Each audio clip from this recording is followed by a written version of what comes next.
আল্লাহ রাসূল সাল্লাল্লাহু আলাইহি ওয়াসাল্লামের দরবারে হাজির হয়ে গেলেন। হে আল্লাহ রাসূল, আমি তো জিনা করে ফেলেছি, আমাকে ইসলাম রয়েছে, বিধান রয়েছে, বিধান মোতাবেক আমাকে শাস্তি দাও। তখন আল্লাহ রাসূল সাল্লাল্লাহু আলাইহি ওয়াসাল্লাম এইভাবে তাকে একবার বলতে আমার মুখ ফিরে আনিছে, দ্বিতীয়বার বলতে আমার মুখ ফিরে আনিছে, তৃতীয়বার বলার পরে তখন সাহাবায়ে কেরামের মাধ্যমে ঘটনা কি সত্য নাকি সেটা জানার জন্য যাচাই বাছাই করেছে।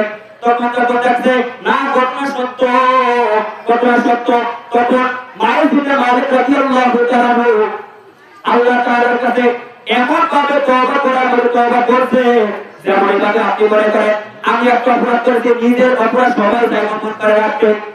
তখন যখন তাকে এই বিধান যখন সবাই জানলো যে না এটা সত্য কাহিনী, তখন ইসলামী শরীয়ত মোতাবেক তার প্রতি যে রজমের যে বিধান রয়েছে, রজন করার পরে যখন তার প্রতি পাথর নিক্ষেপ করা শুরু করে দিলেন, ওই পাথর নিক্ষেপ করার পরে যখন তার মাথা পর্যন্ত গর্তের ভিতরে নিক্ষেপ করার, গর্তের ভিতরে গর্ত খনন করিয়া যখন তাকে রজম করা শুরু করে দিলেন, ওই রজম করার পরে একজন সাহাবীর গায়ে একটু রক্তের ফোঁটা গিয়ে পড়ে, ওই রক্তের ফোঁটা পরে গিয়ে যাওয়ার পরে তখন ওই সাহাবায়ে কেরাম বলতে লাগলেন, ইসে না পরিমাণে রক্ত আমার শরীরে লাগছে।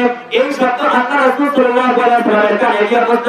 আল্লাহ রাসূল সাল্লাল্লাহু আলাইহি ওয়াসাল্লাম বলেন, হে সাহাবী, তুমি এটা কি বললা, এটা তুমি কি বললা, তুমি কি জানো আমার এই সাহাবী যেইভাবে তওবা করার মতো তওবা করছে, গোটা মুসলিম উম্মতের ভিতরে যদি এই তওবাকে বর্জন করা হয় তাহলে দুনিয়ার ভিতরে আর কোনো পাপী দুনিয়ার ভিতরে থাকতে না। বলুন সুবহানাল্লাহ।